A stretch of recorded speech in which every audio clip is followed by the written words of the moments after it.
Hello friends, आज हम घटना चक्र के जो दृष्टि करंट अफेयर है उसमें उत्तर प्रदेश परिदृश्य को देखेंगे। तो आइए शुरू करते हैं। पहला टॉपिक है इसमें राष्ट्रीय जलवायु सम्मेलन 2023। ये कहाँ पर हो रहा है? इसका आयोजन लखनऊ में किया जा रहा है, इसलिए ये इम्पॉर्टेंट है। 10 अप्रैल 2023 को 2 दिवसीय है। और कहाँ आयोजन हो रहा है इसका? लखनऊ में। नेक्स्ट देख लेते हैं स्कूल चलो अभियान 2023। ये कब से शुरू हुआ? 1 अप्रैल 2023 को मुख्यमंत्री ने स्कूल चलो अभियान 23 तथा विशेष रोग संचारी नियंत्रण अभियान का शुभारंभ किया है। इसके साथ ही एनसीईआरटी द्वारा विकसित स्कूल रेडीनेस कैलेंडर तथा शिक्षक मैनुअल का भी विमोचन किया। इसके अतिरिक्त मुख्यमंत्री ने मिशन शक्ति के अंतर्गत बालिकाओं को आत्मरक्षा के गुण सिखाने हेतु रानी लक्ष्मीबाई आत्मरक्षा प्रशिक्षण कार्यक्रम का शुभारंभ किया तथा आत्मरक्षा प्रशिक्षण मॉड्यूल का भी विमोचन किया है। गौरतलब है कि प्रदेश में स्कूल चलो अभियान कब शुरू किया गया था? 1 जुलाई 2017 से। इसका उद्देश्य क्या था? उत्तर प्रदेश बेसिक शिक्षा परिषद के अधीन संचालित कक्षा 1 से 8 तक के विद्यालयों में छात्र छात्राओं के अधिकाधिक नामांकन को प्रोत्साहित करना। नेक्स्ट देखते हैं Akhil Bharatiya police athlete cluster championship 2023। मार्च 2023 में 71वीं मतलब 71 Akhil Bharatiya police athletics cluster championship 2022-23 का आयोजन कहाँ किया गया है? लखनऊ में किया गया है। और इसमें कुल 32 टीमों ने भाग लिया है। खिलाड़ी कितने थे? 1300 से अधिक।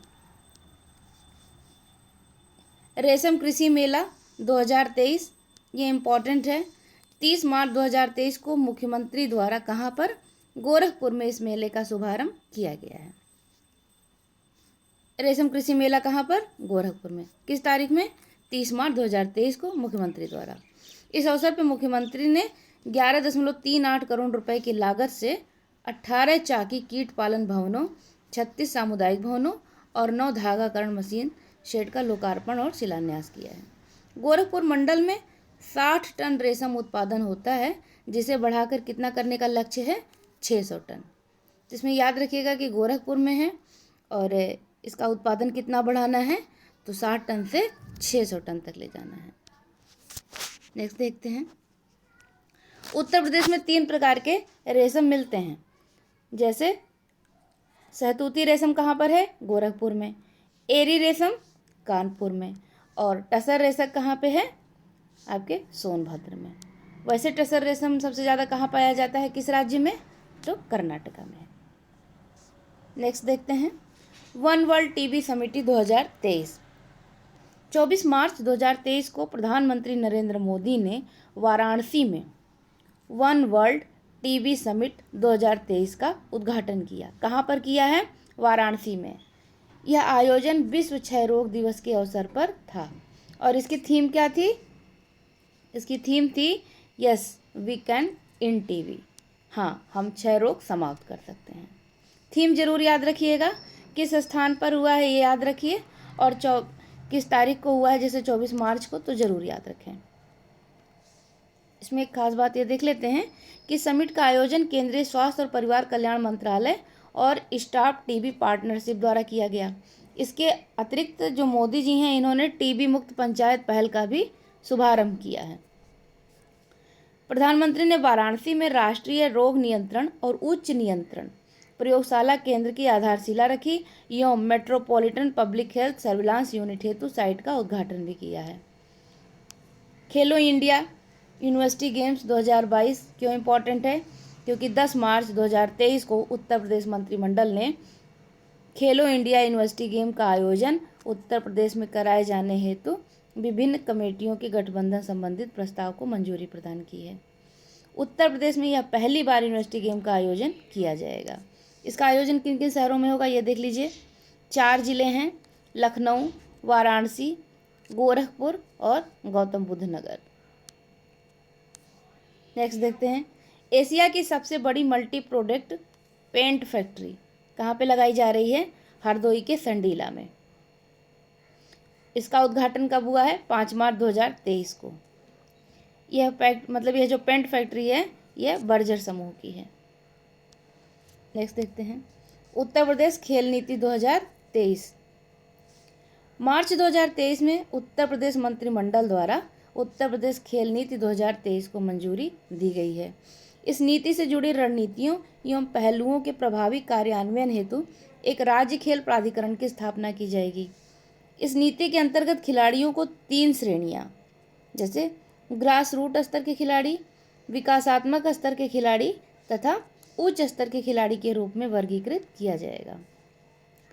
आयुष्मान योजना के तहत प्रदेश में खेल योजनाओं के सभी एथलीट, कोच, खेल विज्ञान कर्मचारी और उनके परिवारों को इस नीति के तहत 5 लाख रुपए का कैशलेस स्वास्थ्य बीमा कवर प्रदान किया जाएगा। ये अमाउंट याद रखिएगा, 5 लाख रुपए का कैशलेस स्वास्थ्य बीमा है। राज्य सरकार द्वारा 10 करोड़ रुपए के प्रारंभिक कोष के साथ राज्य में खेलों के लिए उत्तर प्रदेश खेल विकास कोष बनाया जाएगा और नए खेल नीति में ई स्पोर्ट को भी शामिल किया जाएगा। तो इसमें अमाउंट याद रखिएगा और कहाँ पर किया गया है और कितने स्तर के खिलाड़ी इनमें इंक्लूड किए गए हैं ये ज़रूर देख लीजिएगा। पर drop more crop micro irrigation कार्यक्रम। उत्तर प्रदेश मंत्रिमंडल द्वारा पर ड्रॉप मोर क्रॉप कार्यक्रम अंतर्गत ड्रिप एवं स्प्रिंकलचर सिंचाई को प्रोत्साहन हेतु 5 वर्षों की अवधि, ये अवधि जरूर ध्यान रखें, वर्ष 2022-23 से 2026 से 27 तक अतिरिक्त राज्य सहायता दिए जाने से संबंधित प्रस्ताव की मंजूरी दी गई है। पर ड्रॉप मोर क्रॉप 5 वर्षों की अवधि के लिए है, 2022-23 से 26-27 तक। कालिंजर महोत्सव देख लेते हैं 2023। 17 फरवरी को मुख्यमंत्री योगी आदित्यनाथ ने बांदा जिले में कालिंजर महोत्सव का शुभारंभ किया है। नेक्स्ट इमिलिया कोडर गांव।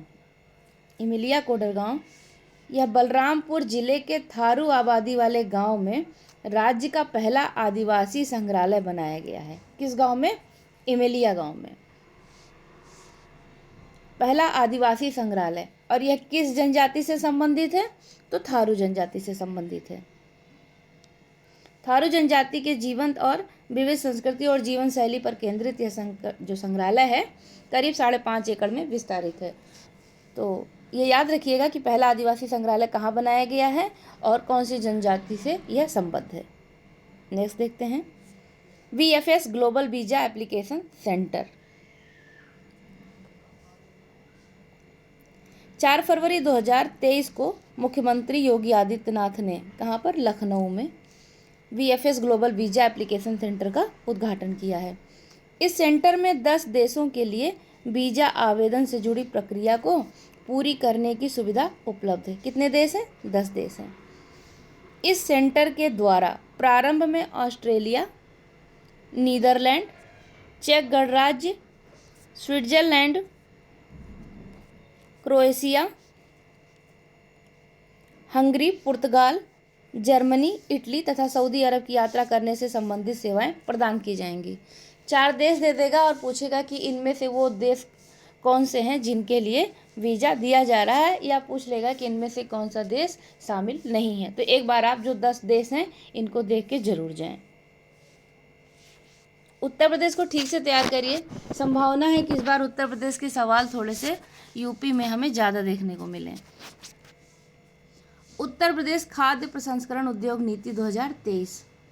2 फरवरी 2023 को उत्तर प्रदेश मंत्रिमंडल ने उत्तर प्रदेश खाद्य प्रसंस्करण उद्योग की नीति 2022 प्रख्यापित की है। यह नीति अधिसूचित होने की तिथि से आगामी 5 वर्ष या नई नीति आने तक संपूर्ण प्रदेश में प्रभावी रहेगी। इस नीति का उद्देश्य प्रदेश में कृषि उपज के प्रसंस्करण में बढ़ोतरी करना और अन्य राज्यों और देशों में प्रसंस्कृत खाद्य पदार्थों के निर्यात को प्रोत्साहित करना है। नेक्स्ट देख लेते हैं। इस नीति के तहत खाद्य प्रसंस्करण उद्योग की स्थापना के संबंध में संयंत्र, मशीनरी और तकनीकी सिविल कार्य पर किए गए व्यय का 35% पूंजीगत अनुदान दिया जाएगा। इसकी अधिकतम सीमा कितनी होगी? 5 करोड़ रुपए। नेक्स्ट देखते हैं। मुख्यमंत्री योगी आदित्यनाथ के नाम दर्ज हुआ सबसे लंबे समय तक मुख्यमंत्री रहने का रिकॉर्ड। फरवरी 2023 में मुख्यमंत्री योगी आदित्यनाथ के नाम उत्तर प्रदेश के सबसे लंबे समय तक मुख्यमंत्री रहने का रिकॉर्ड जो है वो दर्ज हो गया है। योगी जी पहले ऐसे मुख्यमंत्री हैं जो लगातार 5 वर्ष 347 दिन से इस पद पर आसीन हैं। योगी से पूर्व कांग्रेस शासन में डॉक्टर संपूर्णानंद थे जो 5 वर्ष 345 दिन तक लगातार मुख्यमंत्री थे। श्रेयस हरीश, इन्हें जरूर देख लीजिएगा। 10 फरवरी 2023 को प्रधानमंत्री मोदी ने लखनऊ में आयोजित उत्तर प्रदेश वैश्विक निवेश सम्मेलन 2023 के दौरान सबसे युवा motor bike racer Shreyas Harish कौन है? मोटर बाइक रेसर हैं, को सम्मानित किया गया है। बेंगलुरु निवासी हरीश विश्व रेस में क्वालिफाई करने वाले पहले भारतीय हैं। तो ये कहाँ के हैं? बेंगलुरु के हैं और ये क्या हैं? बाइक रेसर हैं, सबसे युवा। क्लाशिनकोव AK-203 असॉल्ट राइफल जनवरी 2023 में अमेठी स्थित कोरबा आयुध फैक्ट्री में क्लाशिनकोव AK-203 असॉल्ट राइफल का उत्पादन प्रारंभ हुआ है। कहाँ पर? अमेठी स्थित कोरबा में। और भारत रूस संयुक्त उपक्रम के तहत Indo Russian rifle private limited company द्वारा इसका उत्पादन किया जा रहा है। तो पूछ सकता है किस देश के साथ? तो ये रूस के संयुक्त उपक्रम है। ध्यातव्य के अमेठी के मुसीगंज में असॉल्ट राइफल की यूनिट का शिलान्यास प्रधानमंत्री नरेंद्र मोदी ने कब किया था? 3 मार्च 2019 को किया था। नेक्स्ट देखते हैं, गणतंत्र दिवस 2023 में उत्तर प्रदेश की झांकी। 30 जनवरी 2023 को रक्षा मंत्रालय द्वारा गणतंत्र दिवस 2023 की सर्वश्रेष्ठ झांकी एवं सर्वश्रेष्ठ मार्चिंग टुकड़ियों के परिणाम घोषित किए। इस परिणाम में उत्तर प्रदेश की अयोध्या दीपोत्सव विषय पर आधारित झांकी को तीसरा स्थान मिला है। पहला स्थान किसको मिला है? उत्तराखंड को, दूसरा महाराष्ट्र और तीसरा अयोध्या दीपोत्सव यानी कि उत्तर प्रदेश को। गणतंत्र दिवस परेड 2022 में उत्तर प्रदेश की एक जिला एक उत्पाद और काशी विश्वनाथ धाम विषय पर आधारित झांकी को प्रथम स्थान मिला था। कब? 2022 के परेड में। और 2023 में तीसरा स्थान है। राष्ट्रमंडल खेल 2022 के पदक विजेता एवं प्रतिभागी तथा 36वें राष्ट्रीय खेल में प्रदेश के पदक विजेता खिलाड़ी जो हैं वो सम्मानित किए गए हैं। 26 जनवरी 2023 को राज्यपाल आनंदीबेन पटेल और मुख्यमंत्री योगी आदित्यनाथ ने उत्तर प्रदेश दिवस कार्यक्रम की श्रृंखला में राष्ट्रमंडल खेल 2022 में राज्य के पदक विजेता एवं प्रतिभागी 14 खिलाड़ियों को कुल 5 करोड़ 30 लाख रुपए की पुरस्कार राशि और स्मृति चिन्ह प्रदान किया गया है। कितनी राशि दी गई है? 5 करोड़ 30 लाख। कितने खिलाड़ी हैं? 14 खिलाड़ी। देखते हैं, राष्ट्रमंडल खेल 2022 में प्रदेश की प्रियंका गोस्वामी एथलेटिक्स हैं, मेघना सिंह क्रिकेट, दीप्ति शर्मा क्रिकेट और ललित कुमार उपाध्याय हॉकी ने रजत पदक जीता था। जबकि अनुरागी एथलेटिक्स, दिव्या काकरान कुश्ती, विजय कुमार यादव जूडो और वंदना कटारिया हॉकी ने कांस्य पदक जीता है। ये ज़रूर याद रखिएगा। इस अवसर पर 36वें राष्ट्रीय खेल के प्रदेश के पदक विजेता 66 खिलाड़ियों को कुल 2 करोड़ 58 लाख 50 हजार रुपये दी गई है।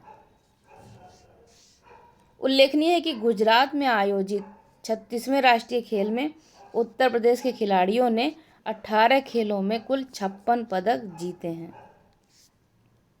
जिसमें से 20 स्वर्ण हैं, 18 रजत हैं और 18 कांस्य हैं। और यह राष्ट्रीय खेल कहाँ हुआ है? गुजरात में आयोजित किया गया था। 36वें राष्ट्रीय खेल में उत्तर प्रदेश पदक तालिका में कौन से स्थान पर रहा? 8वें स्थान पर था। राष्ट्रमंडल खेल एवं विश्व चैंपियनशिप में स्वर्ण पदक विजेता 1.5 करोड़ रुपए, रजत पदक विजेता को 75 लाख और कांस्य पदक विजेता को 50 लाख रुपए की पुरस्कार राशि प्रदान की जाती है। नेक्स्ट देखते हैं, पद्म पुरस्कार 2023 में उत्तर प्रदेश के कौन से लोग हैं? पद्म विभूषण किसे दिया गया? मुलायम सिंह यादव को मरणोपरांत सार्वजनिक मामले में। अब पद्मश्री देख लेते हैं। पद्मश्री राधाचरण गुप्ता साहित्य एवं शिक्षा, दिलशाद हुसैन कला, अरविंद कुमार विज्ञान एवं इंजीनियरिंग, उमाशंकर पांडे सामाजिक कार्य, मनोरंजन साहू चिकित्सा, ऋत्विक सान्याल कला और विश्वनाथ प्रसाद तिवारी साहित्य एवं शिक्षा के क्षेत्र में।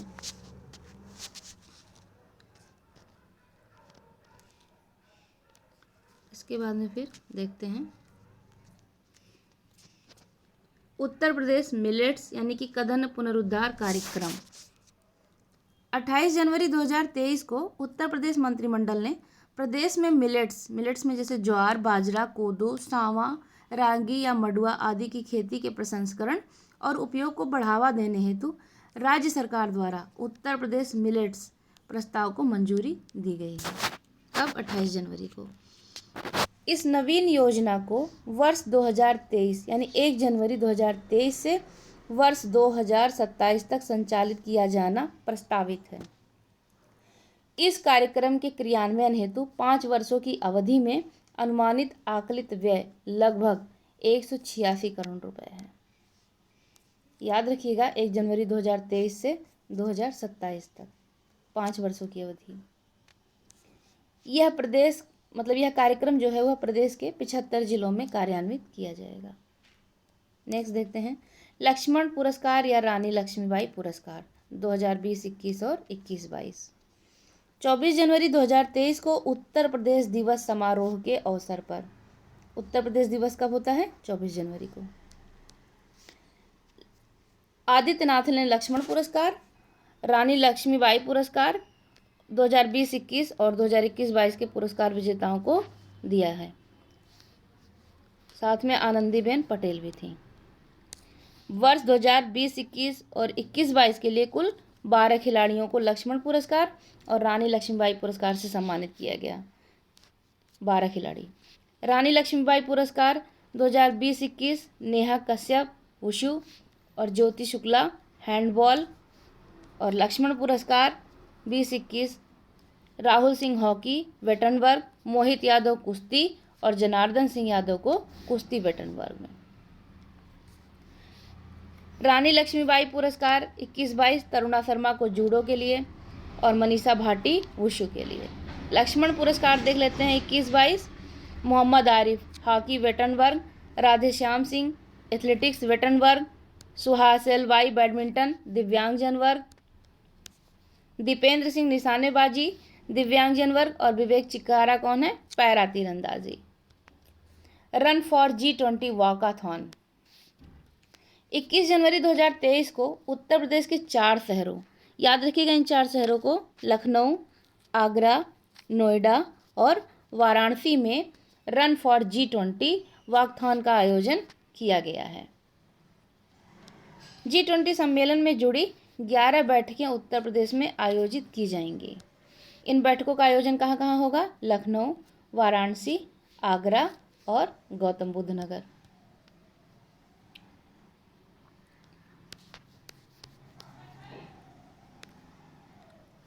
आरोहिणी पहल प्रशिक्षण कार्यक्रम जनवरी 2023 में उत्तर प्रदेश सरकार ने राज्य के सभी 746 कस्तूरबा गांधी बालिका विद्यालयों में लड़कियों की सुरक्षा के लिए आरोहिणी पहल प्रशिक्षण कार्यक्रम शुरू किया है।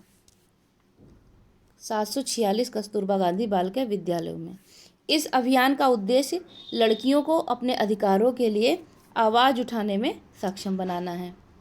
आगे देखते हैं, ये जो आरोहिणी कार्यक्रम है ये 3 चरणों में लागू होगा। पहले चरण में शिक्षकों को प्रशिक्षण दिया जाएगा। प्रशिक्षण प्राप्त करने के पश्चात प्रत्येक कस्तूरबा गांधी स्कूल के 2 शिक्षक छात्राओं को शिक्षित करेंगे। तीसरे चरण में सामुदायिक स्तर पर अभियान संचालित किया जाएगा। तो कुल कितने चरण होंगे? 3 चरण होंगे।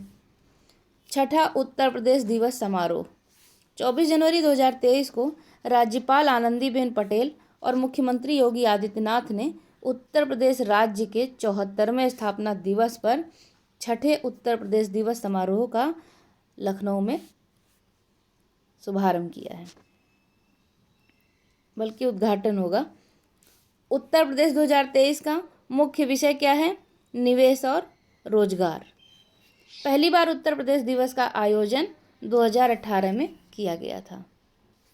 24 जनवरी 1950 को तत्कालीन यूनाइटेड प्रोविंसेस का नाम बदल के क्या किया गया था? उत्तर प्रदेश कर दिया गया था। अब देखते हैं सांसद खेल महाकुंभ 2022-23। 18 जनवरी 23 को प्रधानमंत्री नरेंद्र मोदी ने वीडियो कॉन्फ्रेंसिंग के माध्यम से सांसद खेल महाकुंभ 2022-23 के दूसरे चरण का उद्घाटन किया। कब किया है? 18 जनवरी 2023 को। सांसद खेल महाकुंभ का आयोजन कहाँ से? बस्ती जिले के सांसद द्वारा 2021 से किया जा रहा है। सांसद खेल महाकुंभ का समापन कब होगा? 28 जनवरी 2023 को हुआ है। इसका पहला चरण 10 से 16 दिसंबर 2022 तक आयोजित हुआ था। इसमें और कुछ खास बात नहीं है, बस ये याद रखिएगा कि मोदी जी ने इसे कब किया है और इसका आयोजन जो है किस जिले से शुरू हुआ, तो बस्ती जिले से। Digital India awards 2022 platinum. 7 जनवरी 2023 को मुख्यमंत्री योगी आदित्यनाथ को भूतत्व एवं खनिकर्म विभाग की सचिव डॉक्टर रोशन जैकब ने डिजिटल इंडिया अवार्ड्स के तहत प्रदेश के माइन मित्रा पोर्टल को प्रदान किया गया प्लेटिनम अवार्ड सौंपा है। माइन मित्रा पोर्टल को digital initiatives for ease of doing business के अंतर्गत प्लेटिनम अवार्ड प्रदान किया गया। माइन मित्रा याद रखिएगा। नेक्स्ट है जिला जेल बुलंदशहर। ये क्यों चर्चा में, देखते हैं।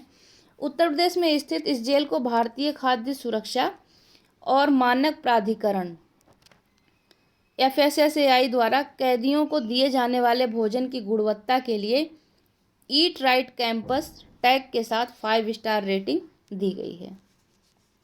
जिला जेल बुलंदशहर को यह सम्मान पाने वाली उत्तर प्रदेश की दूसरी जेल है। इसके पहले फर्रुखाबाद जिले में स्थित फतेहगढ़ सेंट्रल जेल को 5 स्टार रेटिंग प्रदान की गई थी। 6वीं एलीट महिला राष्ट्रीय मुक्केबाजी चैंपियनशिप 2022 19 से 26 दिसंबर 2022 के मध्य तात्या टोपे स्टेडियम, कहाँ पर? भोपाल में इसका आयोजन हुआ था। उत्तर प्रदेश ने पदक तालिका में कुल 3 पदक, कांस्य 3 और अंक कितने लिए हैं? 16 प्राप्त किए हैं। और स्थान कौन सा मिला है? 9वां स्थान। सांस्कृतिक केंद्र देख लेते हैं। क्षेत्रीय सांस्कृतिक केंद्र। हाल ही में भारत सरकार ने प्रयागराज, पटियाला, नागपुर, उदयपुर, कोलकाता, दीमापुर और तंजावुर में क्षेत्रीय सांस्कृतिक केंद्र स्थापित किए हैं। यह इम्पोर्टेंट है, इसको देख लीजिएगा। सानिया मिर्जा हाल ही में भारतीय वायुसेना में फाइटर पायलट बनने हेतु चुनी जाने वाली देश की पहली मुस्लिम महिला बनी है और ये कहाँ की रहने वाली है? मिर्ज़ापुर जिले की हैं। ये इम्पोर्टेंट क्वेश्चन है। उत्तर प्रदेश स्थानीय निकाय चुनाव में OBC के आरक्षण हेतु आयोग कितने सदस्य होंगे? उसमें 5 सदस्य। सेवानिवृत्त न्यायाधीश न्यायमूर्ति राम अवतार सिंह इस आयोग की अध्यक्षता करेंगे। याद रखिएगा, राम अवतार सिंह। आयोग के अन्य सदस्यों को देख लीजिए। चोप सिंह वर्मा पूर्व IAS हैं, महेंद्र कुमार पूर्व IAS हैं, संतोष कुमार विश्वकर्मा पूर्व अपर विधि परामर्शी हैं, ब्रजेश कुमार सोनी पूर्व अपर विधि परामर्शी एवं अपर जिला जज हैं और इस आयोग का कार्यकाल कितना है? 6 माह है। तो इसके अध्यक्ष को जरूर याद रखिएगा, इनका कार्यकाल याद रखिए और जो 4 सदस्य हैं बाकी उनको भी देख लीजिएगा। सुश्रुत अस्पताल प्रबंधन सूचना प्रणाली 26 दिसंबर 2022 को उत्तर प्रदेश के उप मुख्यमंत्री जो हैं ब्रजेश पाठक और चिकित्सा राज्य मंत्री मयंकेश्वर शरण सिंह द्वारा इसका शुभारंभ किया गया है। सुश्रुत अस्पताल प्रबंधन सूचना प्रणाली यह पहला राज्य चिकित्सा शिक्षा विभाग द्वारा centre for development of advance computing यानी कि CDAC के सहयोग से शुरू किया गया है। इसके माध्यम से रोगी पंजीकरण, प्रवेश, डिस्चार्ज, एम्बुलेंस, भोजन, दवाएं, विवरण और डॉक्टरों की उपलब्धता जैसी सुविधाएं ऑनलाइन उपलब्ध होंगी। भारतीय ऐतिहासिक अभिलेख समिति का 63वां सत्र 18-19 दिसंबर 2022 को उत्तर प्रदेश राज्य अभिलेखागार कहाँ पर? लखनऊ में आयोजित हुआ है। भारतीय ऐतिहासिक अभिलेख समिति की स्थापना कब हुई थी? वर्ष 1919 में अभिलेखों के प्रबंधन और ऐतिहासिक अनुसंधान के लिए उनके उपयोग से जुड़े हुए मुद्दों पर भारत सरकार को सलाह देने के लिए की गई थी। उत्तर प्रदेश वेयर हाउसिंग एवं लॉजिस्टिक्स नीति 2022। दिसंबर 2022 में उत्तर प्रदेश मंत्रिमंडल ने Uttar Pradesh where housing and logistics नीति 2022 को मंजूरी प्रदान की है और इस नीति की जो प्रभावी अवधि है वो कितनी है, 5 वर्ष है। इस नीति की अधिसूचना जारी होने पर Uttar Pradesh where housing and logistics नीति जो 2018 है वो निरस्त हो जाएगी। वर्ष 2022 की नीति का उद्देश्य सुदृढ़ परिवहन अवस्थापना नेटवर्क का सृजन करना, विद्यमान वेयर हाउसिंग एंड लॉजिस्टिक्स बुनियादी ढांचा का उन्नयन एवं सुधार करना, लॉजिस्टिक्स सुविधाओं की स्थापना में निजी निवेश को आकर्षित करना तथा स्मार्ट लॉजिस्ट कार्य प्रणालियों की स्थापना करना है। ये सारे पॉइंट्स आप मेंस में लिख सकते हैं। एक जिला एक खेल। दिसंबर 22 में उत्तर प्रदेश में खेल को बढ़ावा देने हेतु एक जिला एक खेल योजना शुरू की गई है। ODOF योजना में शामिल करने हेतु 10 जिलों के खेल में बदलाव किया गया है। इन 10 जिलों के खेल जरूर देख लीजिएगा, क्योंकि 75 जिले तो नहीं पूछे जाएंगे, लेकिन जहाँ परिवर्तित किया गया है वो पूछ सकता है। जैसे मथुरा का खेल पहले क्या था, जूडो, अब उसके स्थान पर कुश्ती है। तो इसमें कौन कौन है, मथुरा और बलिया है। इसके अतिरिक्त अंबेडकर नगर, कानपुर देहात और फतेहपुर, इनका बैडमिंटन के स्थान पर एथलेटिक्स है। श्रावस्ती का बैडमिंटन के स्थान पर कबड्डी है।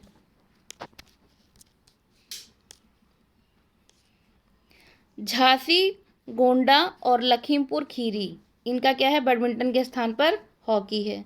बहराइच बैडमिंटन के स्थान पर फुटबॉल है।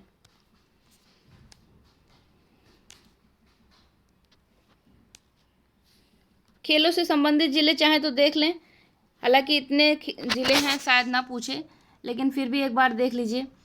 कुश्ती वाराणसी, गोरखपुर, चंदौली, बागपत, आजमगढ़, देवरिया और महाराजगंज। एथलेटिक्स मैनपुरी, फिरोजाबाद, जौनपुर, भदोही, संबलपुर, सीतापुर, कासगंज, उन्नाव, अयोध्या, कौशाम्बी, एटा, अमेठी, रामपुर, सिद्धार्थनगर, संत कबीर नगर, चित्रकूट, बस्ती, हमीरपुर, हापुड़, मेरठ, गाजीपुर, शामली, बलिया और मुजफ्फरनगर, यहाँ पर एथलेटिक्स है। देखिए, प्रतापगढ़, मऊ, बरेली, लखनऊ, रायबरेली, हरदोई, फरुखाबाद, मुरादाबाद, बलरामपुर, इटावा और गाजियाबाद में हॉकी।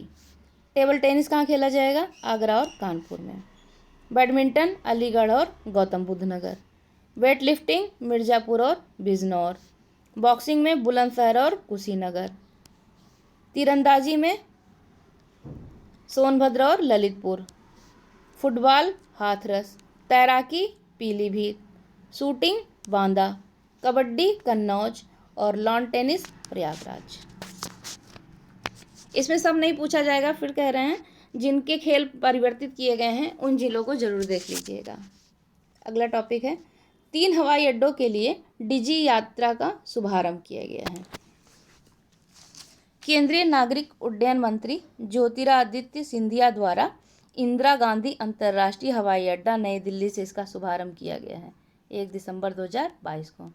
इन 3 हवाई अड्डों में नई दिल्ली, वाराणसी और बेंगलुरु हवाई अड्डा शामिल है। ये इंपॉर्टेंट क्यों हो जाता है, क्योंकि वाराणसी उत्तर प्रदेश का इसमें शामिल है। पहले चरण में डिजी यात्रा 7 हवाई अड्डों पर शुरू की जाएगी, जिसमें से 3 पर शुरुआत हो चुकी है। वर्ष 2023 तक इसे हैदराबाद, कोलकाता, पुणे और विजयवाड़ा हवाई अड्डे पर शुरू किया जाएगा। नेक्स्ट है मातृ मृत्यु अनुपात। 30 नवंबर 2022 को केंद्रीय स्वास्थ्य एवं परिवार कल्याण मंत्रालय द्वारा जारी आंकड़ों के अनुसार देश में मातृ मृत्यु अनुपात में गिरावट दर्ज की गई है। उत्तर प्रदेश को एम्पावर्ड एक्शन ग्रुप यानी कि EAG में शामिल किया गया है। उत्तर प्रदेश मातृ मृत्यु अनुपात तथा मातृ मृत्यु दर के आंकड़े देख लेते हैं। 18 से 20 मातृ मृत्यु अनुपात कितना है, 167 167, और मातृ मृत्यु दर कितनी है? 14.3। 41वां रामायण मेला। 27 नवंबर 22 को मुख्यमंत्री योगी आदित्यनाथ ने अयोध्या में 41वें रामायण मेले का शुभारंभ किया था। कौन सा था ये? 41वां था। इस मेले का समापन कब हुआ? 30 नवंबर 2022 को। उत्तर प्रदेश सरकार और रामायण मेला समिति के सहयोग से प्रतिवर्ष इस मेले का आयोजन किया जाता है। इसकी शुरुआत कब हुई थी ये देख लीजिए। 1982 में तत्कालीन मुख्यमंत्री श्रीपति मिश्र ने किया था। प्रयागराज, आगरा और गाजियाबाद में पुलिस कमिश्नर आयुक्त प्रणाली लागू हो गई। कब से? 25 नवंबर 2022 से। उत्तर प्रदेश के ये 3 नए जिले हैं, प्रयागराज, गाजियाबाद और आगरा। तत्पश्चात रमेश शर्मा को प्रयागराज का, प्रीतिंदर सिंह को आगरा तथा अजय कुमार मिश्रा को गाजियाबाद का पुलिस कमिश्नर नियुक्त किया गया है। इसके अतिरिक्त आगरा, गाजियाबाद एवं प्रयागराज की नगरीय जनसंख्या 10 लाख से अधिक होने के दृष्टिगत मंत्रिपरिषद ने इन तीनों जनपदों को महानगर क्षेत्र घोषित किए जाने विषयक अधिसूचना को स्वीकृत किया है। याद रखिएगा, इन तीनों जो महाजनपद हैं, इन्हें महानगर क्षेत्र घोषित किए जाने की सूचना का प्रस्ताव जो है स्वीकृत कर दिया गया है। उत्तर प्रदेश में पुलिस कमिश्नर प्रणाली वर्तमान में 7 जिलों में है। कौन कौन से हैं 7 जिले? लखनऊ, गौतम बुद्ध नगर,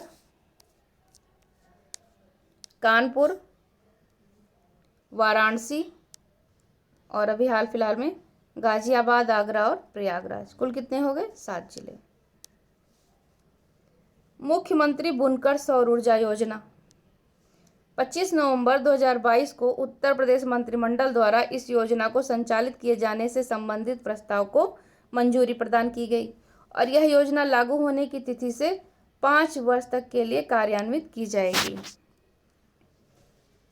योजना के क्रियान्वयन हेतु यूपी नेडा को कार्यदायी संस्था नामित किया गया है। योजना अंतर्गत सरकार सामान्य पावरलूम बुनकरों को सोलर प्लांट की कुल लागत का 50% तक शासकीय अनुदान प्रदान करेगी।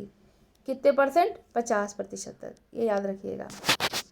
अनुसूचित जाति जनजाति के पावरलूम बुनकरों को सोलर प्लांट की कुल लागत का 75% शासकीय अनुदान प्रदान किया जाएगा। 75%।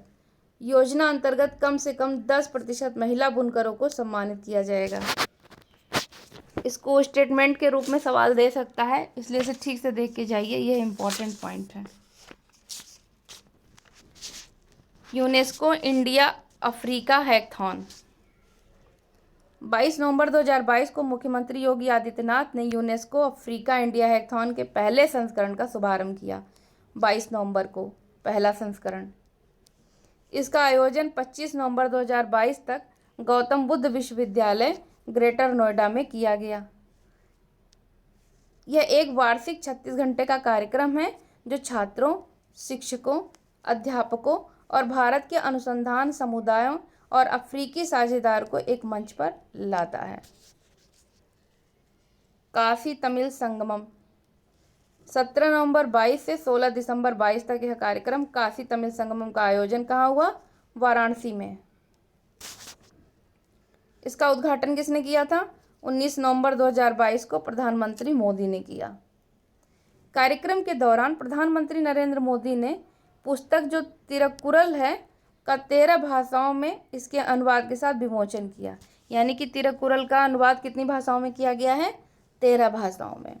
इसका आयोजन शिक्षा मंत्रालय द्वारा अन्य मंत्रालयों यथा जैसे संस्कृति, कपड़ा, रेलवे, पर्यटन, खाद्य प्रसंस्करण, सूचना और प्रसारण आदि तथा उत्तर प्रदेश सरकार के सहयोग से किया गया।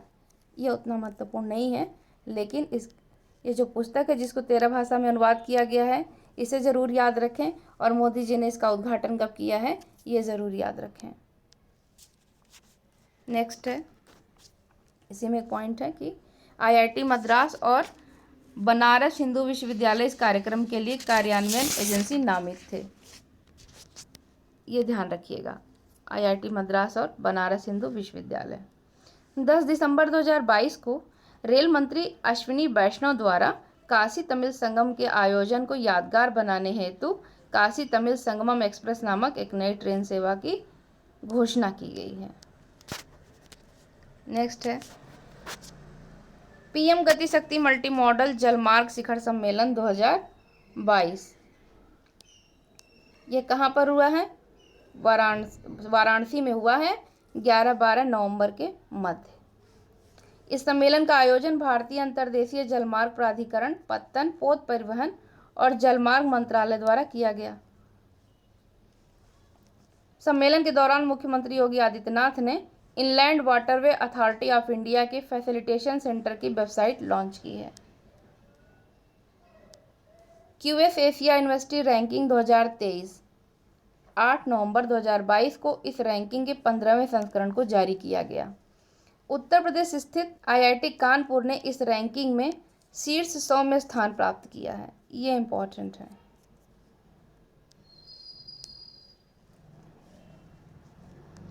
एशियाई रैंक 66 और भारतीय रैंक 6 किसको मिली है? आईआईटी कानपुर को। नेक्स्ट देख लेते हैं उत्तर प्रदेश सौर ऊर्जा नीति 2022। उत्तर प्रदेश सौर ऊर्जा नीति 2022 नवंबर 2022 में उत्तर प्रदेश मंत्रिमंडल द्वारा उत्तर प्रदेश सौर ऊर्जा नीति 22 के प्रख्यापन के प्रस्ताव को स्वीकृति प्रदान की गई है। यह नीति जारी होने की तिथि से 5 वर्ष की अवधि अथवा राज्य सरकार द्वारा नीति अधिसूचित करने की अवधि से जो भी पूर्व हो तक लागू रहेगी। इस नीति के क्रियान्वयन हेतु उत्तर प्रदेश नवीन एवं नवीकरणीय ऊर्जा विकास एजेंसी को नोडल एजेंसी नामित किया गया है। इस नीति के अंतर्गत सौर ऊर्जा संयंत्र या सौर परियोजनाओं की स्थापना हेतु सरकारी उपक्रमों को ₹1 प्रति एकड़ प्रति वर्ष की दर से ग्राम पंचायत व राजस्व की भूमि दी जाएगी। इस नीति के तहत उत्तर प्रदेश में आगामी 5 वर्षों यानी कि 2026-27 तक में सौर परियोजनाओं से 22,000 मेगावाट विद्युत उत्पादन का लक्ष्य रखा गया है।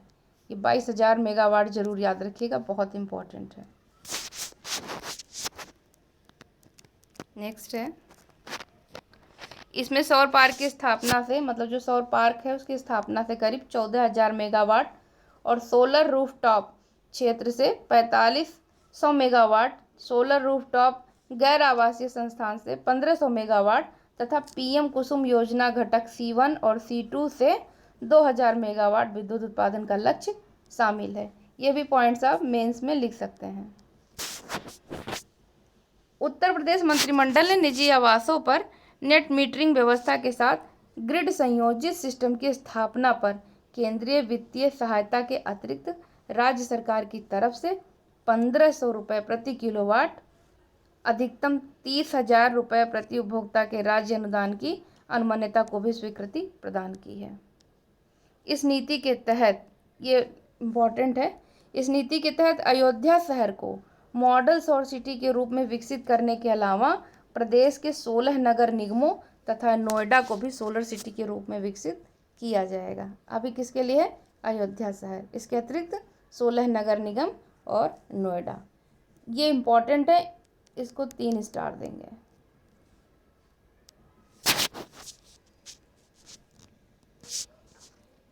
नेक्स्ट है उत्तर प्रदेश पर्यटन नीति। ये कब से लागू हो गई ये देख लीजिए, 23 नवंबर 2022 को। यह नीति उत्तर प्रदेश पर्यटन नीति 2018 का स्थान लेगी और इस नीति की प्रभावी अवधि नीति लागू होने की तिथि से 5 वर्षों तक होगी। इसमें देख लेते हैं, इस नीति के तहत नए पर्यटन गंतव्यों जैसे Ramayana circuit, Krishna Braj circuit, Buddhist circuit, wild life एवं eco tourism circuit, Bundelkhand circuit, Mahabharata circuit, Shaktipeeth circuit, आध्यात्मिक circuit, Sufi Kabir circuit, Jain circuit, craft circuit और स्वतंत्रता संग्राम सर्किट का विकास किया जाएगा। उत्तर प्रदेश सूचना प्रौद्योगिकी एवं सूचना प्रौद्योगिकी जनित सेवा नीति 2022। नवंबर 2022 में उत्तर प्रदेश मंत्रिमंडल ने उत्तर प्रदेश सूचना प्रौद्योगिकी और सूचना प्रौद्योगिकी जनित सेवा नीति 2022 को मंजूरी प्रदान की है। इस नीति के तहत राज्य में घरेलू एवं अंतर्राष्ट्रीय निवेश आकर्षित किए जाएंगे और यह नीति अधिसूचना की तिथि से प्रभावी होगी और 5 वर्ष की अवधि हेतु अथवा नई नीति की उद्घोषणा होने तक यह जारी रहेगी। उत्तर प्रदेश औद्योगिक निवेश एवं रोजगार प्रोत्साहन नीति 2022। 3 नवंबर 2022 को उत्तर प्रदेश मंत्रिमंडल द्वारा उत्तर प्रदेश औद्योगिक निवेश एवं रोजगार प्रोत्साहन नीति 2022 को अनुमोदित किया गया और इसकी अवधि भी 5 वर्ष ही है। इस नीति के अंतर्गत राज्य में एक्सप्रेसवेज एवं फ्रेट कॉरिडोर्स के किनारे लैंड बैंक तथा एकीकृत मैन्युफैक्चरिंग क्लस्टर विकसित किए जाएंगे। इस नीति में वित्तीय प्रोत्साहन, उपादान एवं रियायतों के संबंध में स्टाम्प शुल्क में भी छूट की व्यवस्था की गई है। इसके तहत भूमि के क्रय और राज्य बुंदेलखंड और पूर्वांचल में 100%, मध्यांचल और पश्चिमांचल यानी कि गौतम बुद्ध नगर और गाजियाबाद जिले को छोड़ करके क्षेत्र में 75% स्टाम्प शुल्क में छूट दी जाएगी। गौतम बुद्ध नगर और गाजियाबाद को कितना दिया जाएगा? 50% तक की छूट। अब देखते हैं 7वां भारत जल सप्ताह। 1 नवंबर 2022 को राष्ट्रपति जो हैं द्रौपदी मुर्मू ने गौतम बुद्ध नगर के India expo mart greater Noida में 7वें भारत जल सप्ताह का उद्घाटन किया है। कौन सा है? 7वां। और इसका उद्घाटन कहाँ पर किया है? गौतम बुद्ध नगर में। इसका समापन 5 नवंबर 2022 को हुआ। 7वें भारत जल सप्ताह का विषय क्या था? टिकाऊ विकास और समानता के लिए जल सुरक्षा। इसकी थीम जरूर याद रखिएगा। इस कार्यक्रम में डेनमार्क, सिंगापुर और फिनलैंड भागीदार देश थे। ये इंपॉर्टेंट है। 7वां था, इसकी थीम टिकाऊ विकास और समानता के लिए जल सुरक्षा था और इसमें डेनमार्क, सिंगापुर और फिनलैंड भागीदार देश थे। नेक्स्ट देखते हैं उत्तर प्रदेश डेयरी विकास एवं दुग्ध उत्पादन संवर्धन नीति 2022। हाल ही में उत्तर प्रदेश मंत्रिमंडल ने उत्तर प्रदेश डेयरी विकास एवं दुग्ध उत्पादन संवर्धन नीति 2022 को मंजूरी दी है और यह अधिसूचना जारी होने की तिथि से 5 वर्षों के लिए प्रभावित रहेगी। अमूमन जितनी भी योजनाएं हैं वो 5 वर्ष के लिए ही हैं। अगर कुछ समझ में ना आए तो 5 वर्ष मार के आप हट सकते हो। 50% तो चांस रहेगा ही सही होने का। इसका उद्देश्य निवेशकों की सुविधा के लिए प्रक्रियाओं के सरलीकरण द्वारा राज्य में दूध आधारित उद्योगों की स्थापना को प्रोत्साहित करना है। इस नीति में अगले 5 वर्षों में 5,000 करोड़ रुपए की पूंजी निवेश का लक्ष्य रखा गया है। पशु आहार निर्माणशाला पर पहली बार सरकार 7.5 करोड़ रुपए तक की छूट प्रदान करेगी। नेक्स्ट है योटा डाटा सेंटर। 31 अक्टूबर 2022 को मुख्यमंत्री योगी आदित्यनाथ ने गौतम बुद्ध के नॉलेज पार्क ग्रेटर नोएडा में स्थापित डाटा सेंटर का लोकार्पण किया है और इस सेंटर का नाम क्या है? Yotta data centre. यह देश का सबसे बड़ा एवं उत्तर प्रदेश का पहला हाइपर स्केल डाटा सेंटर है। यह डाटा सेंटर हीरानंदानी ग्रुप द्वारा बनाया गया है। नेक्स्ट है एशिया की पहली पैथोजन रिडक्शन मशीन। 27 अक्टूबर 2022 को मुख्यमंत्री योगी आदित्यनाथ ने लखनऊ में स्थित किंग जॉर्ज चिकित्सालय विश्वविद्यालय यानी कि KGMU में थोरेसिक सर्जरी विभाग व वैस्कुलर सर्जरी विभाग एवं ट्रांसफ्यूजन मेडिसिन विभाग में एशिया की पहली पैथोजन रिडक्शन मशीन का लोकार्पण किया है। बस इतना याद रखिए कि जो पैथोजन रिडक्शन मशीन है कहाँ लगाया जा रहा है? KGMU में। इस मशीन से प्लेटलेट्स और प्लाज्मा में प्रारंभिक दौर में हुए किसी भी प्रकार के संक्रमण को समाप्त किया जा सकता है, जो अंग प्रत्यारोपण अथवा कमजोर इम्यूनिटी वाले मरीजों के लिए बहुत लाभदायी साबित होगी। नेक्स्ट है दीपोत्सव 2022 सष्टम। 23 अक्टूबर 22 को प्रधानमंत्री नरेंद्र मोदी ने राम की पैड़ी अयोध्या में दीपोत्सव 2022 के अवसर पर दीप प्रज्वलित किया। इसके अतिरिक्त प्रधानमंत्री ने भगवान श्री राम के प्रतीक स्वरूप का राज्याभिषेक भी किया। इस दीपोत्सव में 15.76 लाख द्वीप प्रज्वलित कर एक नया विश्व रिकॉर्ड बनाया गया है। इसमें यह डेट याद रखिएगा क्योंकि प्रधानमंत्री जी ने दीप प्रज्वलित किया है तो इसलिए पूछा जा सकता है। और यह कौन सा है? सिस्टम है, ये याद रखिएगा। इसके साथ ही सितंबर 22 में अयोध्या में लता मंगेशकर चौक का भी उद्घाटन किया गया। नेक्स्ट देश का 53वां बाघ अभयारण्य। 19 अक्टूबर 2022 को उत्तर प्रदेश सरकार द्वारा रानीपुर बाघ अभयारण्य के गठन की अधिसूचना जारी की गई। इसको 3 स्टार देंगे। रानीपुर बाघ अभयारण्य उत्तर प्रदेश के चित्रकूट जिले में अवस्थित है, जिला जरूर याद रखिएगा। और यह देश का 53वां बाघ अभयारण्य है और उत्तर प्रदेश का दूसरा।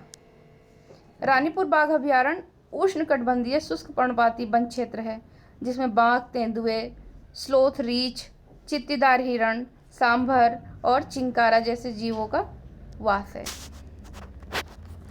पन्ना टाइगर रिजर्व और रानीपुर बाघ अभयारण्य एक दूसरे के करीब स्थित हैं, जो बाघों की आवाजाही के लिए एक उपयुक्त या महत्वपूर्ण गलियारा भी हैं। अब अपने यहाँ पर बाघ अभयारण्य 2 हो गए हैं, एक दुधवा है और दूसरा रानीपुर है। वैसे दुधवा में आपके अमनगढ़ क्षेत्र कार्बेट टाइगर रिजर्व है जो पीलीभीत भी है, और अब रानीपुर।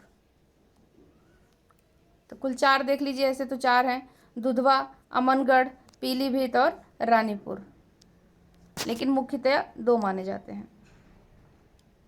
यूफिलेक्स 2022। 15 अक्टूबर 2022 को मुख्यमंत्री योगी आदित्यनाथ ने ललित कला अकादमी लखनऊ में 12वीं उत्तर प्रदेश डाक टिकट प्रदर्शनी यूफिलेक्स का उद्घाटन किया है। और इसका थीम जान लीजिए, भारत की समृद्धि, संस्कृति और विकास में उत्तर प्रदेश का योगदान है। यूफिलेक्स किससे संबंधित है ये याद रखिएगा।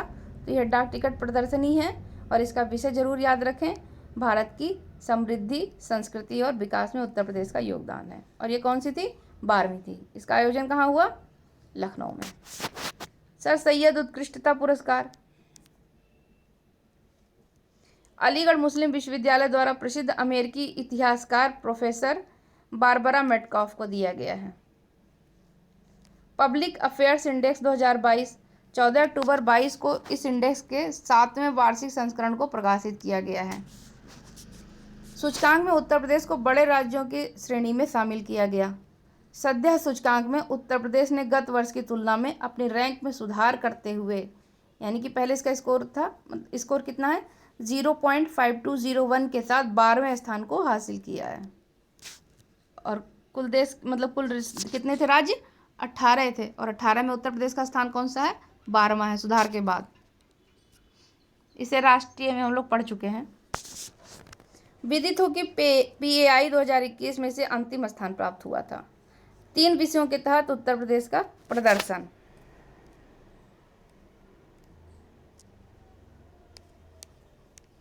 आर्थिक न्याय, राजनीतिक न्याय और सामाजिक न्याय।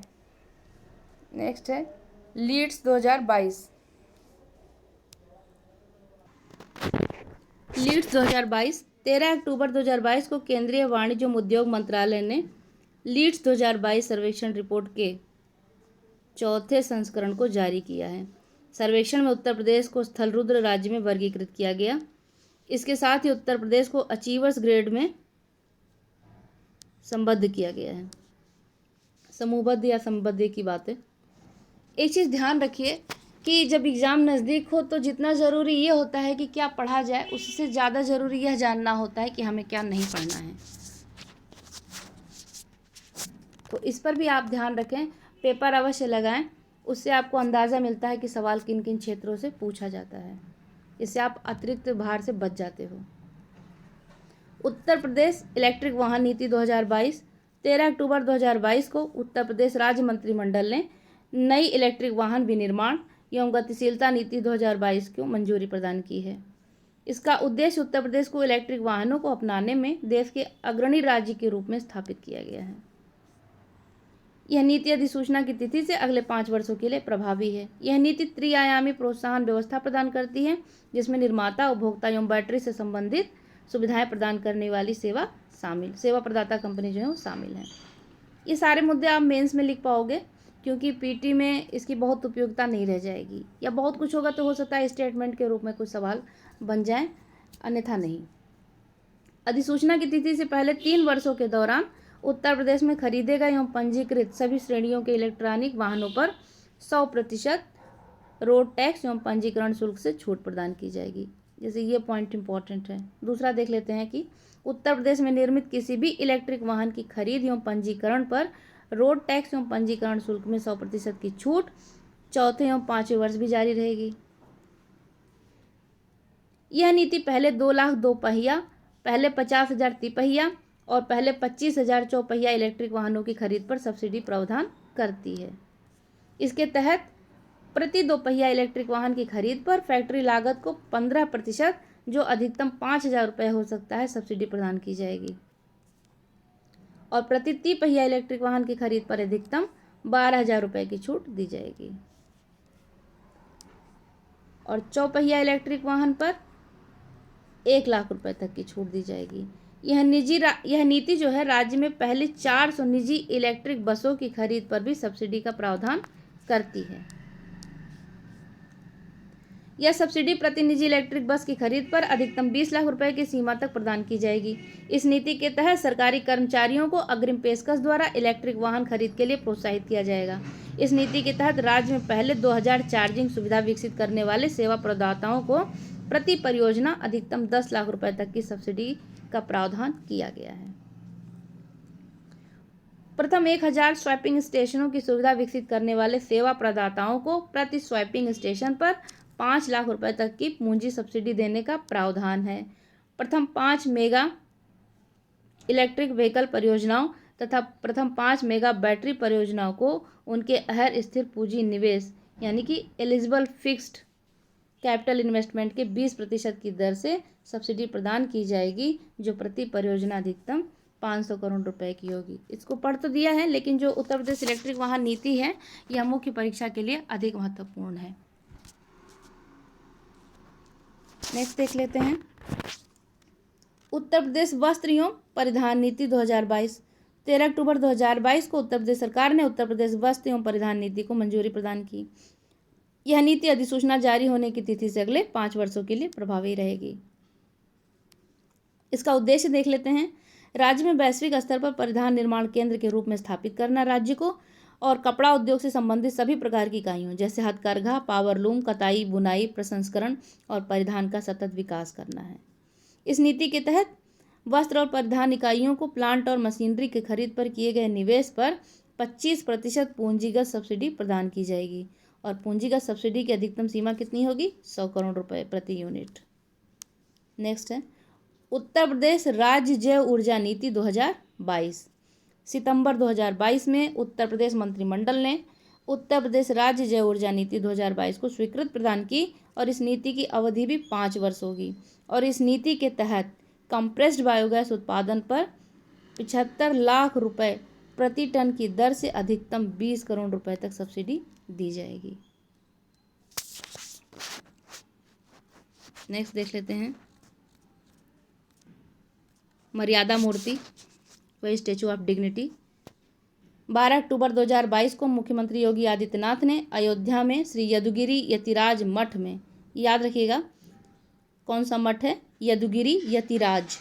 वहाँ पर स्वामी रामानुजाचार्य की प्रतिमा स्टैचू ऑफ डिग्निटी या मर्यादा मूर्ति का अनावरण किया है।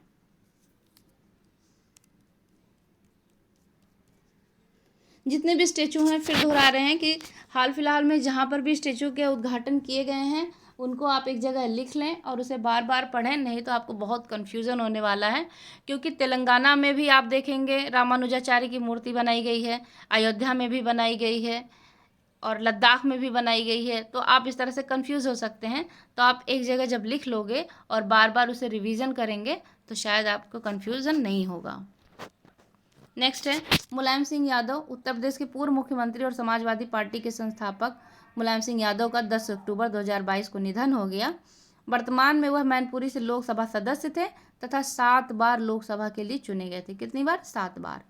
इन्होंने समाजवादी पार्टी की स्थापना कब की थी? 1992 में। और ये मुख्यमंत्री कितनी बार रह चुके हैं? 3 बार, 1989 से 91, 1993 से 95 तथा वर्ष 2003 से 2007 तक। वर्ष 1996 से 98 के मध्य तत्कालीन प्रधानमंत्री SD देवेगौड़ा और I.K. गुजराल की कैबिनेट में रक्षा मंत्री भी रहे। इनके बारे में कथनों के रूप में सवाल दे सकता है, इसलिए से आप इन्हें डिटेल में देख के जाएं। उन्हें वर्ष 2012 में इंटरनेशनल ज्यूरिस्ट अवार्ड से भी सम्मानित किया गया था। 36वां खेल देख लेते हैं, राष्ट्रीय खेल 2022। 29 सितंबर से 12 अक्टूबर 2022 के मध्य आयोजित 36वें राष्ट्रीय खेल 2022 में उत्तर प्रदेश ने कुल 56 पदक, जिसमें 20 स्वर्ण, रजत 18 और कांस्य 18 के साथ 8वां स्थान हासिल किया था। उत्तर प्रदेश के जो राम बाबू हैं एथलीट, उन्होंने 35 किलोमीटर पैदल चाल में नया राष्ट्रीय रिकॉर्ड बनाया। राम बाबू ने 2 घंटे 36 मिनट और 34 सेकंड में पैदल चाल पूरा करके यह रिकॉर्ड कायम किया है। मेरठ की पारुल चौधरी 2 स्वर्ण पदक एथलेटिक्स की 5000 मीटर तथा 3000 मीटर स्टीपल चेज जीतने में सफल रही हैं। उत्तर प्रदेश ने सर्वाधिक पदक एथलेटिक्स की स्पर्धा में जीते हैं, 9 स्वर्ण सहित कुल 16। भारतीय सड़क कांग्रेस का 81वां यानी कि 81 वार्षिक अधिवेशन कहाँ हुआ है? लखनऊ में, इंदिरा गांधी प्रतिष्ठान, गोमती नगर, लखनऊ में 8 से 11 अक्टूबर के मध्य। मिशन निरामया देख लेते हैं। मिशन निरामया उत्तर प्रदेश के मुख्यमंत्री योगी आदित्यनाथ द्वारा SGPGI लखनऊ के कन्वेंशन सेंटर में इस मिशन का शुभारंभ कब किया गया? 8 अक्टूबर 2022 को। राज्य की स्वास्थ्य प्रणाली को मजबूत करने और पैरामेडिकल शिक्षा की गुणवत्ता में बदलाव लाने के उद्देश्य से इस मिशन का शुरुआत हुई है। क्या नाम है इसका? निरामया।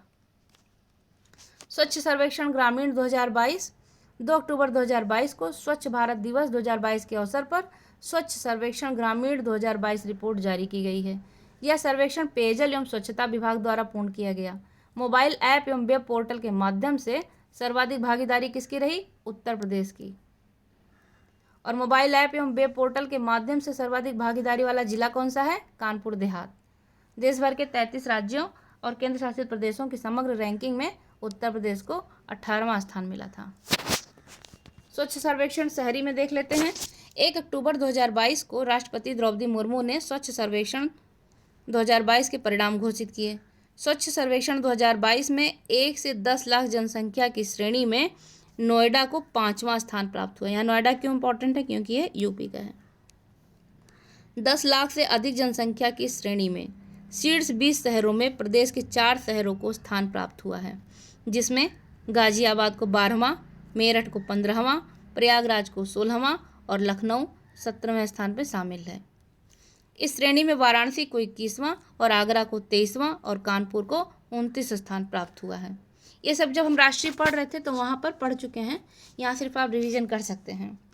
गंगा नगरों की 1 लाख से कम जनसंख्या श्रेणी में प्रदेश के कुल 13 नगर शामिल हैं, जिसमें बिजनौर और कन्नौज को क्रमशः पहला और दूसरा स्थान दिया गया है 1 लाख से कम जनसंख्या में।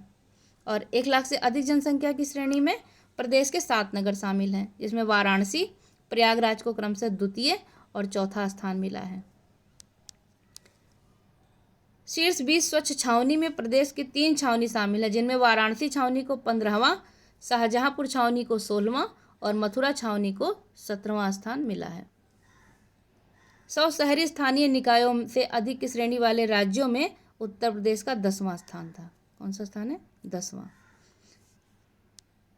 जबकि स्वच्छ सर्वेक्षण 2021 में इसी श्रेणी में प्रदेश को 6ठा स्थान प्राप्त हुआ था। प्रेरक दौड़ सम्मान के तहत गोल्ड यानी अनुपम श्रेणी में उत्तर प्रदेश के गौतम बुद्ध नगर को शामिल किया गया है। गौतम बुद्ध नगर को अनुपम श्रेणी में।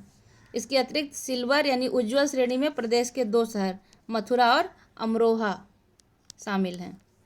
कचरा मुक्त शहरों की रेटिंग प्रोटोकॉल के तहत गाजियाबाद और लखनऊ को 3 स्टार शहरों के रूप में प्रमाणित किया गया है। और सबसे ज़्यादा स्टार किसे दिया गया है? इंदौर को दिया गया था। नेक्स्ट है जबकि मेरठ और सहारनपुर को एक स्टार प्रमाण पत्र दिया गया है। भारत पर्यटन सांख्यिकी 2022 27 सितंबर 2022 को विश्व पर्यटन दिवस के अवसर पर भारत के उपराष्ट्रपति जगदीप धनखड़ ने भारत पर्यटन सांख्यिकी 2022 नामक रिपोर्ट जारी की है। इस रिपोर्ट के अनुसार घरेलू पर्यटकों के लिए वर्ष 2021 में 5 सर्वाधिक पसंदीदा स्थलों में उत्तर प्रदेश का ताजमहल और आगरा का किला शामिल है।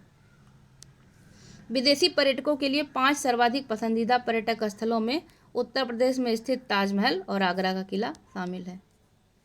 वर्ष 2021 में उत्तर प्रदेश में 4.24% विदेशी पर्यटक आए और 2021 में उत्तर प्रदेश में 16.19% घरेलू पर्यटकों का आगमन हुआ है।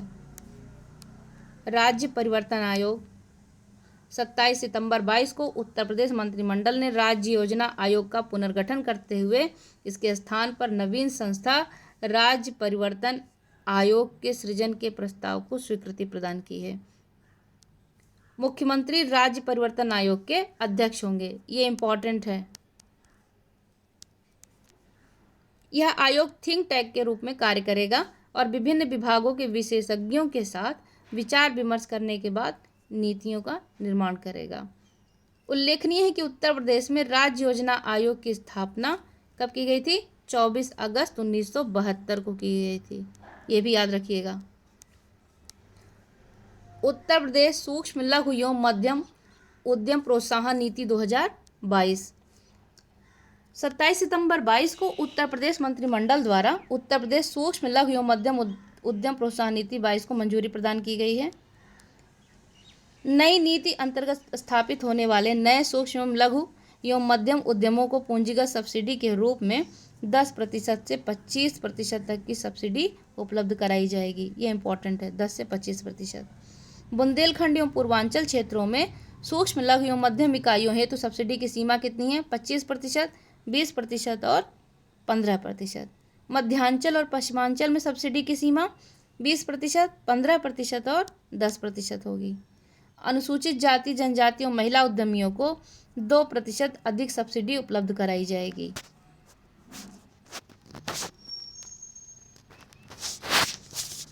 National urban planning and management conclave 2022 में 23-24 सितंबर में लखनऊ में national urban planning and management conclave का आयोजन किया गया है। इसका आयोजन उत्तर प्रदेश सरकार तथा आवासन और शहरी कार्य मंत्रालय भारत सरकार द्वारा गठित उच्च स्तरीय समिति द्वारा किया गया।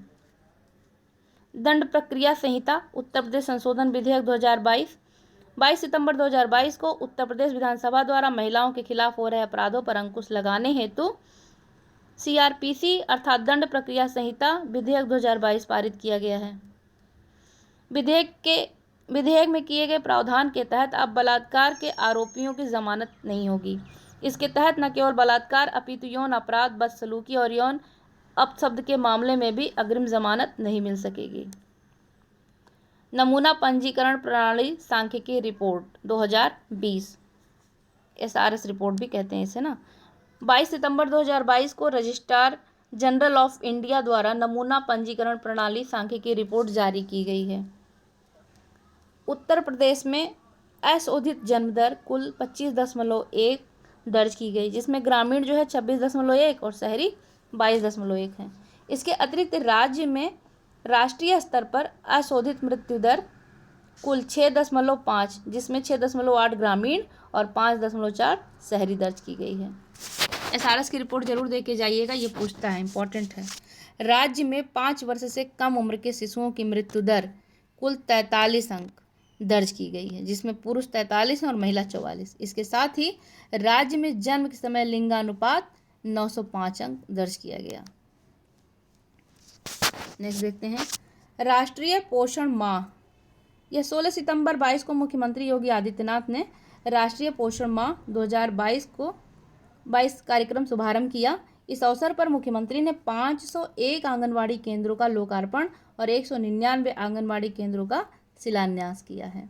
उन्होंने आंगनवाड़ी केंद्रों के सहयोगात्मक पर्यवेक्षण हेतु सहयोग मोबाइल ऐप तथा 3 से 6 वर्ष के बच्चों के लिए ECCE आधारित बाल पिटारा मोबाइल ऐप लॉन्च किया है। कितनी उम्र के बच्चे हैं इसमें? तो 3 से 6 वर्ष हैं। पूछ सकता है कि सहयोग मोबाइल ऐप किससे संबंधित है, तो आपको पता होना चाहिए कि आंगनवाड़ी जो है वो केंद्रों के सहयोग के लिए हैं। और बाल पिटारा मोबाइल ऐप किस राज्य ने लॉन्च किया है, इस तरह पूछ सकता है तो उत्तर प्रदेश। नेक्स्ट देखते हैं, इसमें एक बात और भी है कि मुख्यमंत्री ने आकांक्षात्मक जिलों में 6 वर्ष तक की आयु के बच्चों के लिए दूरभाष पर गतिविधियों पर आधारित सीखने सिखाने की प्रणाली दुलार कार्यक्रम की शुरुआत की है। ये पीटी के लिए भी इम्पोर्टेंट है और मेंस में भी आप इसे लिख सकते हो। उत्तर प्रदेश का पहला तैरता सोलर संयंत्र, ये इम्पोर्टेंट है। 15 सितंबर 2022 को औरैया जिले के दिबियापुर में एनटीपीसी द्वारा स्थापित, किसके द्वारा? एनटीपीसी द्वारा स्थापित 20 मेगावाट के तैरते सोलर संयंत्र में बिजली उत्पादन शुरू हुआ है। कहाँ पर? औरैया जिले में। इसमें एनटीपीसी औरैया संयंत्र की कुल क्षमता बढ़ाकर 704 मेगावाट हो गई। आईडीएफ वर्ल्ड डेयरी समिट 12 से 15 सितंबर 2022 तक गौतम बुद्ध नगर जिले में स्थित एक्सपो मार्ट में आईडीएफ वर्ल्ड डेयरी समिट 2022 का आयोजन हुआ। इसका उद्घाटन नरेंद्र मोदी ने किया। भारत में 48 वर्ष बाद यह समिट आयोजित हुई है। IDF world dairy summit 2022 dairy for nutrition and livelihood के विषय पर केंद्रित थी। इस पे 3 स्टार लगाइए, ये बहुत ही इम्पोर्टेंट है। 75वीं सीनियर नेशनल एक्वेटिक्स चैंपियनशिप 2022 6 से 10 सितंबर गुवाहाटी असम में इसका आयोजन किया गया और उत्तर प्रदेश से पदक तालिका में कुल 4 पदक, जिसमें 1 स्वर्ण, 1 रजत और 2 कांस्य पदक जीत करके 9वां स्थान हासिल किया है। चुनार लॉजिस्टिक पार्क 5 सितंबर 2022 को केंद्रीय मंत्री अनुप्रिया पटेल ने चुनार मिर्जापुर में इस लॉजिस्टिक्स पार्क की आधारशिला रखी है। इस परियोजना के तहत प्रारंभ में लगभग 400 कंटेनरों की सुविधा विकसित की जाएगी और सामान के भंडारण और संचालन के लिए 2000 वर्ग मीटर के गोदाम बनाए जाएंगे।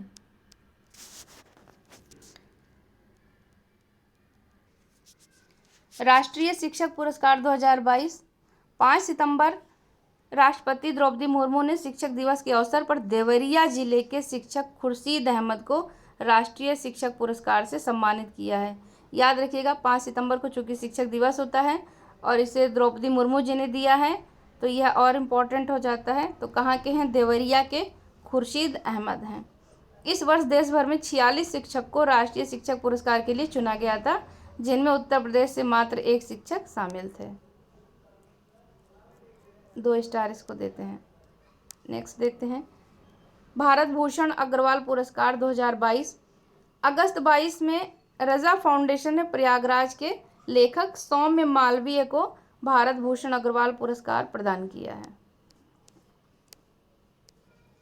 उन्हें यह पुरस्कार उनकी कविता संग्रह घर एक नामुमकिन जगह है के लिए दिया गया है।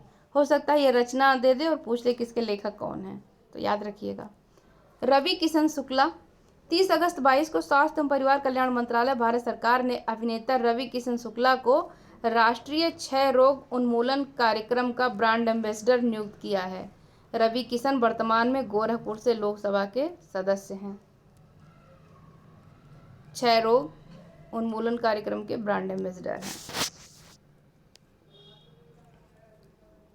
एनएमसीजी उत्तर प्रदेश जल निगम और वीईपीएल के मध्य समझौता है, यानी कि 25 अगस्त 2022 को राष्ट्रीय स्वच्छ गंगा मिशन, उत्तर प्रदेश जल निगम और messrs Vishwaraj environment private limited के मध्य हाइब्रिड इन्यूटी मोड आधारित आगरा के लिए 582.84 करोड़ रुपए की लागत राशि से सीवेज ट्रीटमेंट प्लांट्स के विकास हेतु त्रिपक्षीय रियायत समझौता हस्ताक्षर किया गया।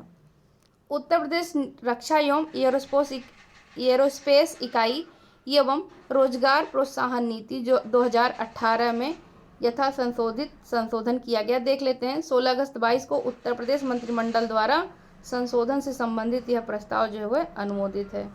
इस नीति में डिफेंस पैकेजिंग रक्षा उद्योग के लिए एक महत्वपूर्ण क्षेत्र को शामिल करने के लिए संशोधन किया गया है। यह शायद ही परीक्षा में पूछे। उत्तर प्रदेश इको टूरिज्म विकास बोर्ड 16 अगस्त 22 को उत्तर प्रदेश मंत्रिमंडल द्वारा इस बोर्ड का गठन और विनियम अनुमोदित। इस बोर्ड का मुख्यालय कहाँ होगा? लखनऊ में। और इसके अध्यक्ष कौन होंगे? मुख्यमंत्री।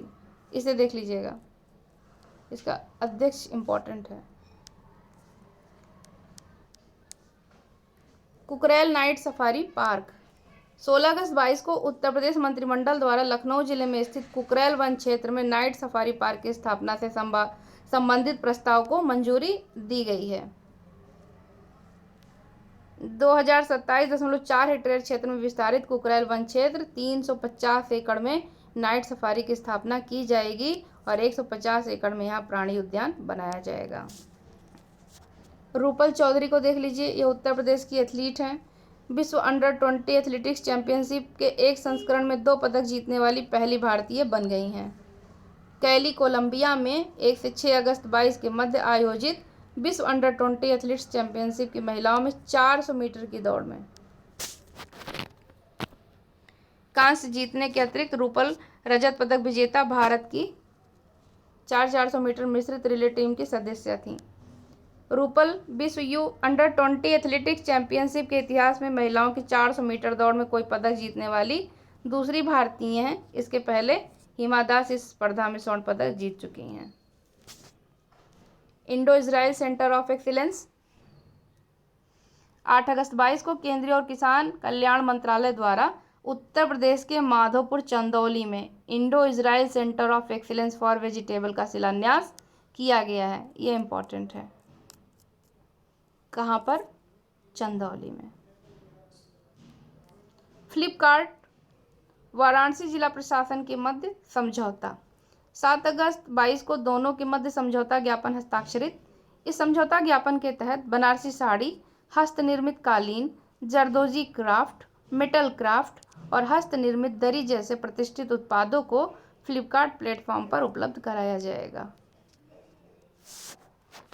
अन्नू रानी 7 अगस्त 22 को बर्मिंघम इंग्लैंड में आयोजित राष्ट्रमंडल खेल 2022 में मेरठ की बहादुरपुर गांव में रहने वाली महिला भाला फेंक खिलाड़ी अन्नू रानी ने महिलाओं की भाला फेंक स्पर्धा में 60 मीटर की दूरी तक भाला फेंक कर कांस्य पदक जीता है। अन्नू रानी कांस्य पदक जीतकर राष्ट्रमंडल खेलों की भाला फेंक स्पर्धा में उपलब्धि हासिल करने वाली देश की पहली खिलाड़ी बन गई हैं। अन्नू रानी कहाँ की हैं? ये मेरठ की रहने वाली हैं। उत्तर प्रदेश सरकार डेलॉइट इंडिया के मध्य समझौता 5 अगस्त 22 को दोनों के मध्य समझौता ज्ञापन हस्ताक्षरित।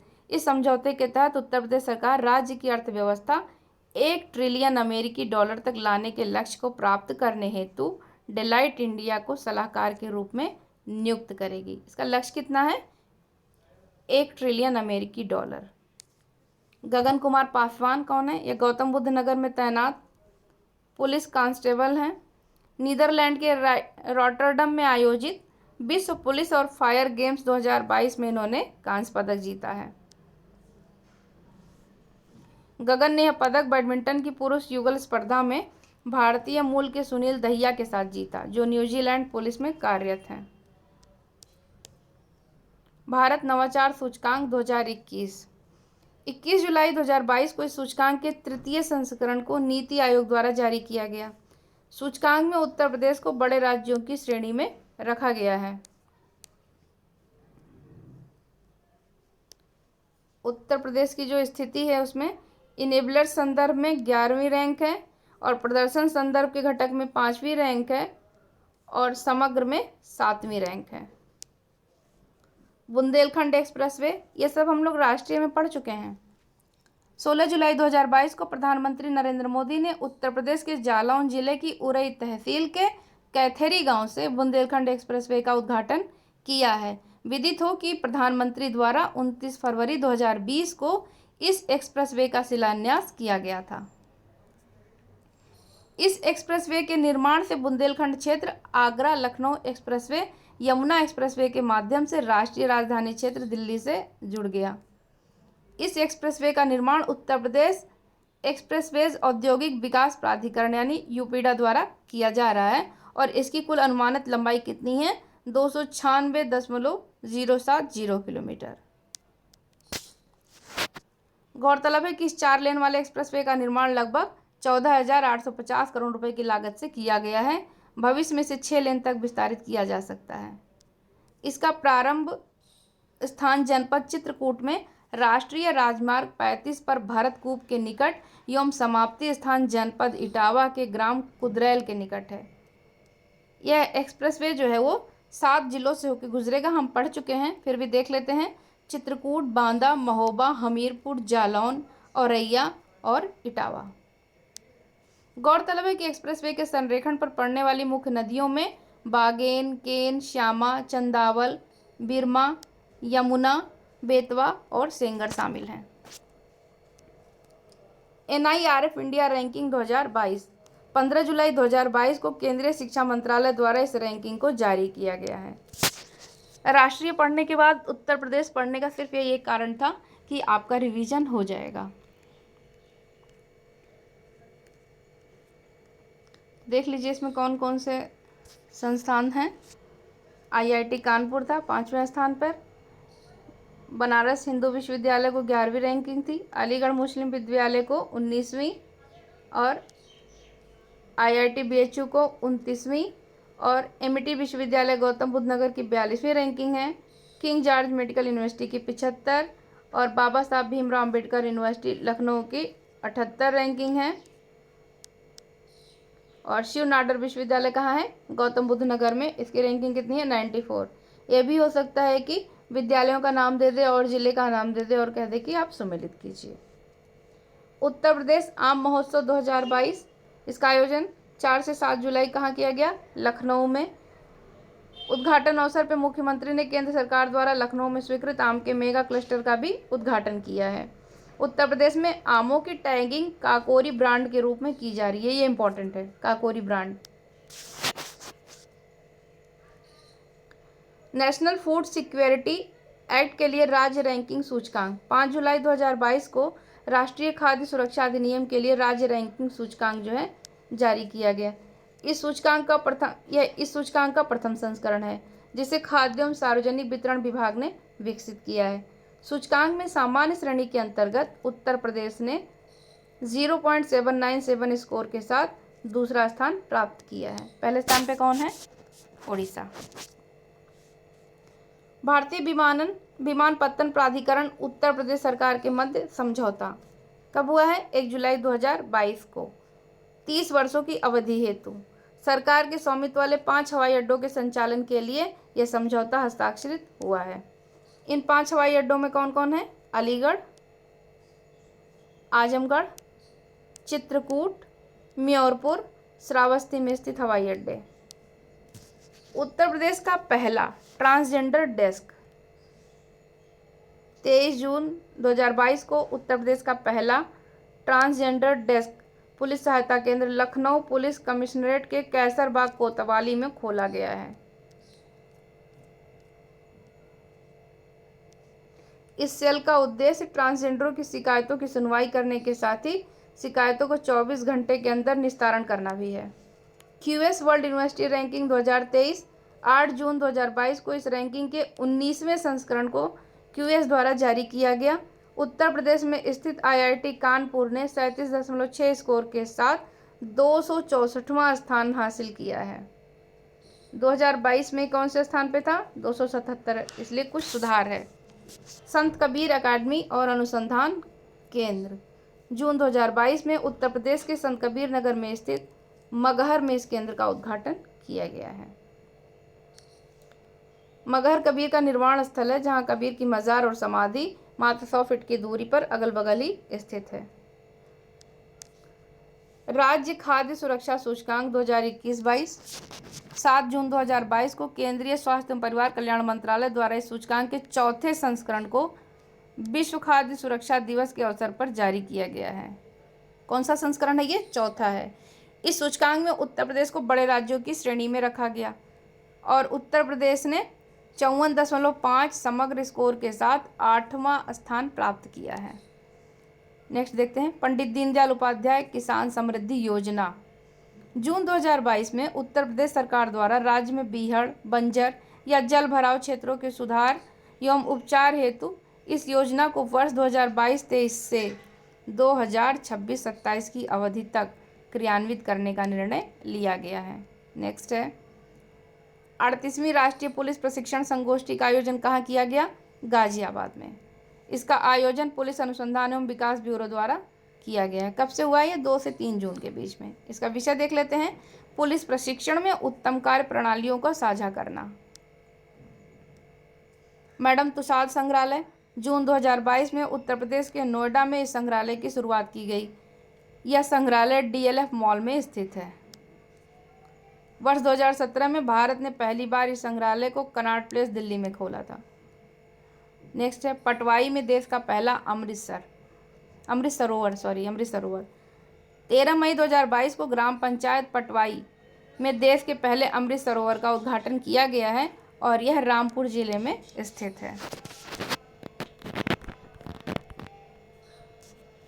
स्किल इंडिया अंतर्राष्ट्रीय केंद्र, मई 2022 में NSDC इंटरनेशनल लिमिटेड तथा DP वर्ल्ड की भारतीय इकाई हिंदुस्तान पोर्ट्स प्राइवेट लिमिटेड के मध्य संयुक्त अरब अमीरात में रोजगार के अवसरों के लिए कुशल कार्यबल तैयार करने हेतु वाराणसी उत्तर प्रदेश में इस केंद्र की स्थापना हेतु समझौता ज्ञापन पर हस्ताक्षर हुआ है। स्किल इंडिया अंतर्राष्ट्रीय केंद्र कहाँ पर? वाराणसी में। ये इम्पोर्टेंट है। रेत समाधि जानते ही हैं, बहुत चर्चा में रही ये किताब। मई 2022 में रेत समाधि के अनुवादित उपन्यास टॉम्ब ऑफ सैंड को इंटरनेशनल बुकर 2022 से सम्मानित किया गया है। गौरतलब है कि tomb of sand Geetanjali Shree, जो मैनपुरी की निवासी हैं, उनके द्वारा लिखित उपन्यास रेत समाधि का अंग्रेजी अनुवाद है और इसका अंग्रेजी अनुवाद किसने किया है? डेजी रॉकवेल ने किया है। उत्तर प्रदेश स्पेशल जो है दृष्टि का यहीं पर समाप्त होता है और राष्ट्रीय के बाद तुरंत उत्तर प्रदेश बनाने का उद्देश्य यही था कि आप लोगों का रिवीजन अच्छे से हो जाए। तो पढ़ते रहिए। Thank you so much.